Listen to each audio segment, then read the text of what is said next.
রাজ্য জুড়ে জাতীয় কংগ্রেসের আন্দোলনে তলে তলে যোগ দিন। জাতীয় কংগ্রেস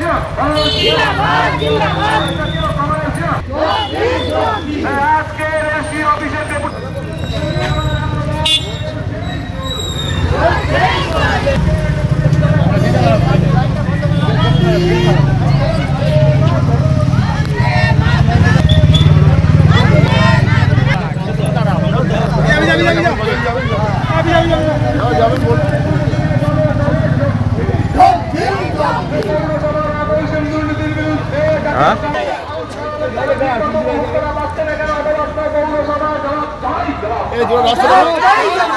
গাড়িগুলো যায় না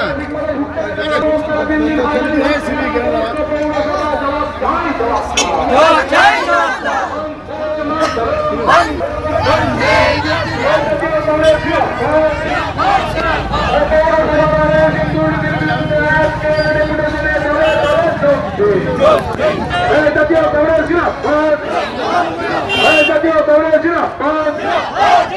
জলপাইগুড়ি পৌরসভা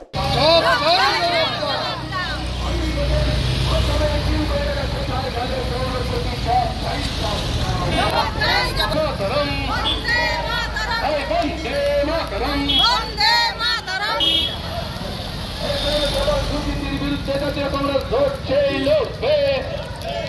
স্বচ্ছ ভোটার লিস্টের দাবিতে জাতীয় কংগ্রেস লড়ছেই লড়বে। এই বাংলাদেশি মুক্ত ভোটার লিস্টের দাবিতে লড়ছেই লড়বে। এই ভোটের স্বার্থে যারা বাংলাদেশিদের ভোটার লিস্টে কেন নির্বাচন কমিশন জব চাই জব দাও।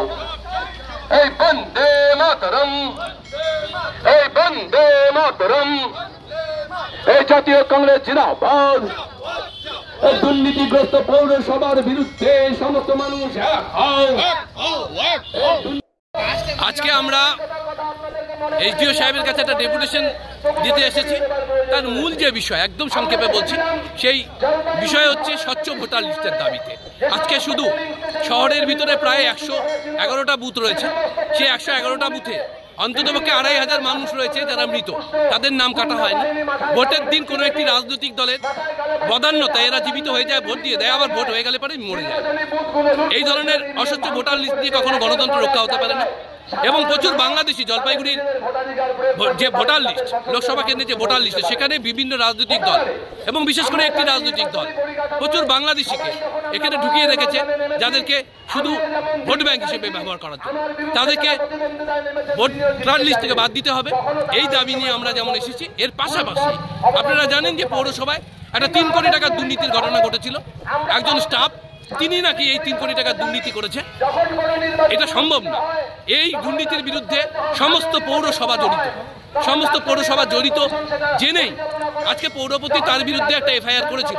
কিন্তু কোর্টে গিয়ে যখন মামলাটা উঠলো, তখন পৌরসভা তাকে ডিফেন্ড করার জন্য, অর্থাৎ পৌরসভা নিজেকে ডিফেন্ড করার জন্য যে লয়ার অ্যাপয়েন্ট করার কথা ছিল তা করলো না। অর্থাৎ তিনি কাকে বাঁচানোর জন্য এই কাজ করলেন, তার তদন্ত এসডিও সাহেবকে করতে হবে। এই 3 কোটি টাকা কিন্তু আমার টাকা নয়, এই চেয়ারম্যান সাহেবের টাকা নয়, এই টাকাটা আপনার টাকা, অর্থাৎ আপনার আমার করের টাকা। এই যে বিপুল পরিমাণ টাকা চুরি হয়ে গেল পৌরসভা, তার জবাব কিন্তু পৌরপতিকে দিতে হবে, এই পৌর বোর্ডকে দিতে হবে। সেই দাবিতে নিয়ে এছাড়া দীর্ঘদিন থেকে বার্ধক্য ভাতা, বিধবা ভাতা পাচ্ছে না মানুষজন, যারা পেত তাদেরটাও বন্ধ হয়ে গেছে। আমার সঙ্গে উদাহরণ রয়েছে, আমি একজন হ্যান্ডিক্যাপ্ট নিয়ে এসেছি, যে কথা বলতে পারে না, সে হ্যান্ডিক্যাপ্ট ভাতা পেত, আজকে তিনি পান না। কোন কারণে পান না? এই ডিজিটাল ইন্ডিয়া বা এই ডিজিটাল ভারত আমরা চাই না, যেখানে একজন হ্যান্ডিক্যাপ্ট মানুষের ভাতা আটকে যায়, যেখানে একজন হ্যান্ডিক্যাপ্ট মানুষের ভাতা আটকে যায়। অমৃত প্রকল্প, আজকে আমরা বারবার বলছি সরকারকে যে অমৃত প্রকল্প নিয়ে একটা শ্বেতপত্র প্রকাশ করা দরকার। কত টাকা সরকার থেকে এসেছে? এটা কেন্দ্রীয় সরকারের টাকা থাকে, এখানে রাজ্য সরকারের টাকা থাকে, এবং সব মিলিয়ে বলতে গেলে আমার আপনার ট্যাক্সের টাকা থাকে। এই টাকা অমৃত প্রকল্পে কত টাকা এসছে, কত টাকা হলো, তা দিয়ে কি কি কাজ হলো আমরা জানতে চাই পৌরসভার কাছে। কিন্তু আজ পর্যন্ত শ্বেতপত্র প্রকাশ হলো না। গ্রিন সিটি প্রকল্প নিয়ে একটা শ্বেতপত্র প্রকাশ করা আমার শহরবাসীর জন্য দরকার, কিন্তু সেটা হচ্ছে না। এই ধরনের বিভিন্ন অনিয়ম যে ব্যাপারগুলো রয়েছে, সেই অনিয়মগুলো নিয়ে আজকে আমরা এসডিও সাহেবের কাছে ডেপুটেশন দিতে এসেছি। আশা করি আমাদের ডেপুটেশনে সাড়া দিয়ে এসডিও সাহেব যথাযথ ব্যবস্থা গ্রহণ করবেন, এবং ব্যবস্থা যদি গ্রহণ না করে তাহলে আমরা কিন্তু পরবর্তীকালে রাজনৈতিকভাবে ব্যাপারটা আরও কত বৃহত্তর আন্দোলনের দিকে নিয়ে যাওয়া যায়, বা আমরা কোন কোন স্টেপ নিতে পারি তা কিন্তু নিব।